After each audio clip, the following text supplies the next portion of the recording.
How long were you there? 41 days. Everything they had was flying at us. They set up their positions on top of us, right above our heads. I eliminated 5 of them then. I realized that if I went out to surrender, they would just tear me apart. He said that I would not surrender to the Russians. I will shoot back to the last bullet. For 41 days in a collapsed dugout, surrounded by the enemy, he held his position alone. In this episode, you will find out the amazing story of a Ukrainian soldier of the 71st Air Assault Brigade. During the massive attacks of the Russian army on Avdiivka in December 2023, Vladislav Molodach's position and 3 other comrades were surrounded. In a short time, only 2 of them were left. The occupiers continued to use grenades, drones, and RPGs, offering to surrender. 2 weeks later, one of them decided to break through, and Vladislav decided to stay. For 3 more weeks, he continued to shoot back without food, water, and in sub-zero temperatures, waiting for help. A position called Washington. This was the last position that we held. All the others, as far as I understood, were occupied by the Russians. There was a small house there, with 2 rooms and a basement. It was our stronghold. We watched the enemy and reported on the situation. Our group was, like all the others, 5 men each. At the last moment, 1 fighter was taken to another position. There were 4 of us left. What month and date was it? December the 13th. December 13th or 14th. What do you remember from that day? I remember everything. The rotation. At night we changed our guys, and in the morning the enemy assault began. What did they shoot at you with?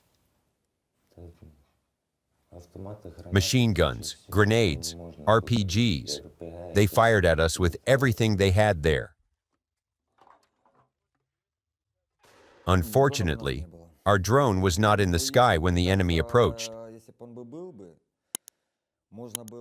If it had been flying above us at the time, this might not have happened. That is, we could have seen them earlier and had time to prepare.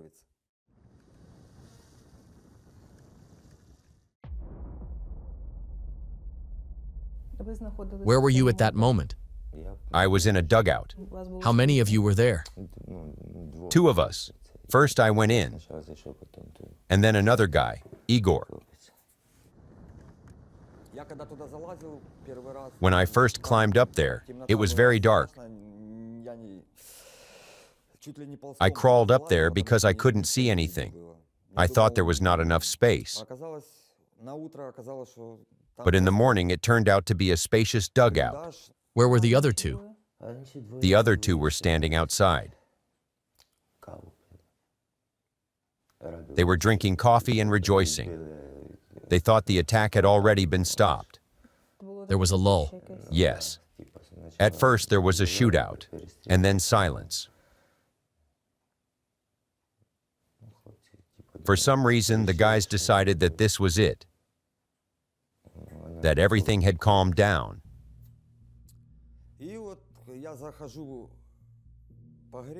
So I went into the dugout to warm up, and literally 3 or 4 minutes later, it started. We were probably lucky that the guys who stayed outside, 2, managed to shout that the Russians were coming. We didn't even have time to run out. As soon as we opened the door, grenades flew, shooting started, a battle. The enemies were already storming us from several sides. They had bypassed us. Our guys were still shooting back. Maybe for 5 to 10 minutes, and that was it. Then, we shot at everyone who ran or passed by us. because we realized that our guys were no longer alive. How close was the enemy? 10 meters away. When did you see them?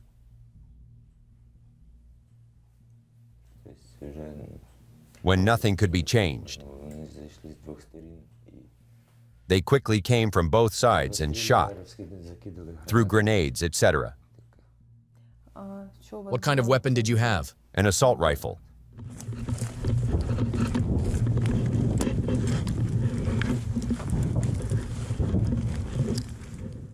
How did you know that 2 of your guys are 200? I saw it. One of them was shot in front of me. He fell to his knees and froze like that. The other one was shot from the side. The enemy shouted, "I shot the machine gunner." When the enemy entered the dugout? He immediately opened fire just as soon as the door opened. I just managed to move to the far corner of the dugout and sit down. It was lucky it was very dark there, and one of them was shooting from above. I was wounded then, but I didn't shout anything, because I realized that if I did, I would give myself away. He would react to the sound and finish me off. It hurt, but I had to endure it. He fired magazine. One bullet hit me in the arm, and the other one hit my leg. I could not see the wounds because it was dark. I thought he would just open the door and throw grenades at us, and that would be the end of it. But he decided to just come in, shooting. So I jumped on him and started beating him with the butt of my assault rifle. Then I started shooting at the others. They started shooting back at the door. But I hid behind the wall of the dugout. Did you stop shooting then? I controlled the approaches, and if someone appeared, I fired. So they were afraid to go there again? No one else went to the dugout? Yes. One came up and wanted to go in, but I shot him in the legs. He rolled backwards. The others kept their distance. How long did the assault you're describing now last? About 3 days. They tried to somehow get us out of there, to destroy us.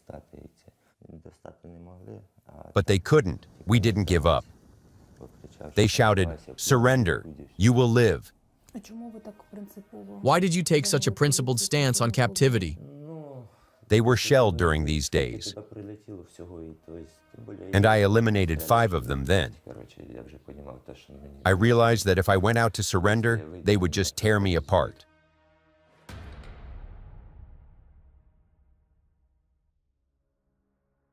Here, this is the house, and here was our dugout. There were few houses there, only one street and a quarry nearby.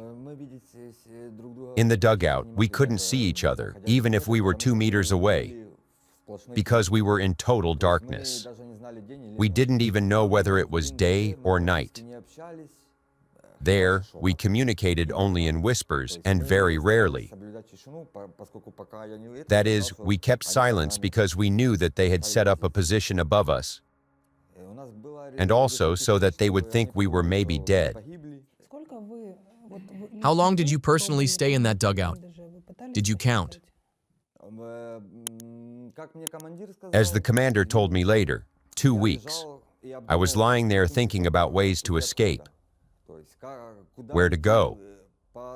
On the road, we usually used to enter these positions, or to go around their positions, or through the quarry, because it was 15 to 20 meters away, very close. I had half a can of stew and some water in a bottle. That was it. To be honest, I didn't think that when I got out from under the rubble, I would survive.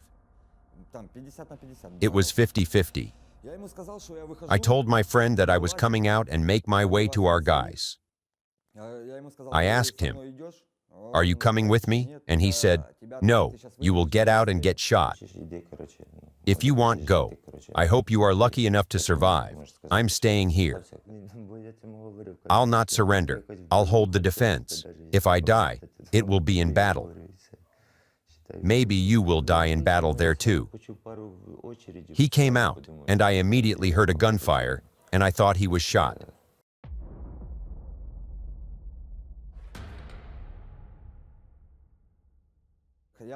I left him the weapon, took my backpack, and got out. I quickly ran to the other side of the dugout over the embankment. I got to the edge of the quarry and was about to go down when the shooting started behind me. I just dive into that quarry, right upside down. My backpack got caught on some wire or something. I tried to pull it off once, but it didn't give way, and the shooting continued, also from the other side. My helmet flew off my head.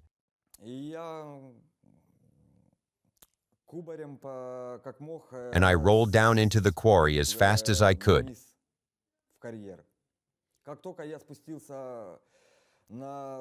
As soon as I got to the bottom of the quarry, I heard drones flying into position.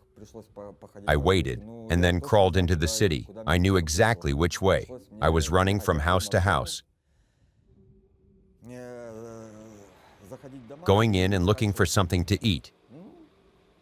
Sometimes I found cookies, candy, sometimes not.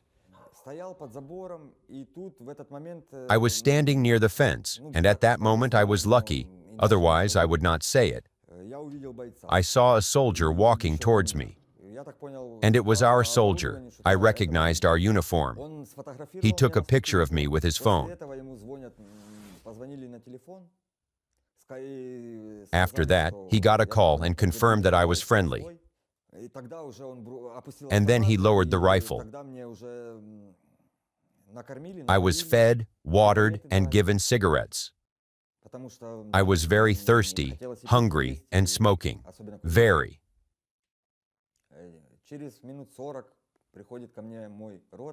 40 minutes later, my commander came to me and I told him that there was one more of our surviving soldiers.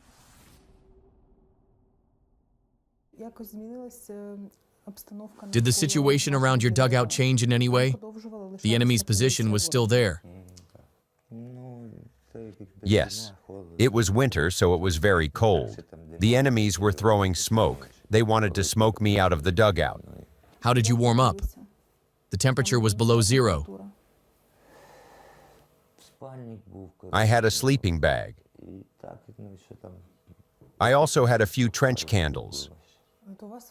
You ran out of water almost immediately. The water was enough for about a week. I had a couple of bottles. Rainwater dripped through the cracks, and I drank it and ate snow. Did you still have ammo left? I had ammo, grenades. They realized that they wouldn't get in, so they tried a little bit, but they didn't succeed. But did they know that you were still there? Yes. They would periodically test me, provoke me. They would throw a brick instead of a grenade to see how I would react, whether I would shoot back. But I saw when it was a brick and didn't shoot. I realized that the scum were just testing me. When did your rescue come? In January, I think on the 23rd, I left there at 8 in the morning. What have you eaten in the last days? Nothing. How long have you not eaten? About a week, maybe more. There is nothing left. It's just beyond my understanding and imagination. We came, we had to clear the position, check for the enemy. I shouted very loudly, "Hamer, is that you?" I heard a voice deep under the rubble. "Yes, it's me, Hamer," I said. "We're going to get you out of here now, that's it. Hell is over." He fell silent, and this alarmed me, because suddenly it was the enemy sitting there. My body felt like goosebumps. Everything was cold. But I still had hope that it was him. He came out. He had a very frightened look in his eyes, but then he was happy to see us. He could hardly hold back his tears when he saw his own. Sitting there for so long without food and water, I can't imagine how it was possible. He said that I would not surrender to the Russians. I would shoot back to the last bullet. A man. Just a real man. How long were you there? 41 days. And you had no water? How many days have you not drunk water? The last few days, for sure. The enemy had already withdrawn by that time? Did they have any other losses besides those you inflicted? They were almost all destroyed. They were destroyed by our artillery, drones, and then the infantry came. There were a lot of them lying there. A dozen? Much more. Every couple of meters, whichever way you look, everywhere, they were lying. I really want to ask, what a person can think about in such circumstances. About everything. My whole life was remembered. I didn't realize how much longer I had to live, how I had managed to survive so far, what I still have to do in my life. Have you found the answer? I still don't understand how I managed to survive, why fate saved me. So you still have some important things to do in your life. I guess so. If you were interested in today's episode and would like me to continue doing episodes like this next, then let me know by hitting the like button and leaving a comment. You can support the author by the details in the description. Thank you.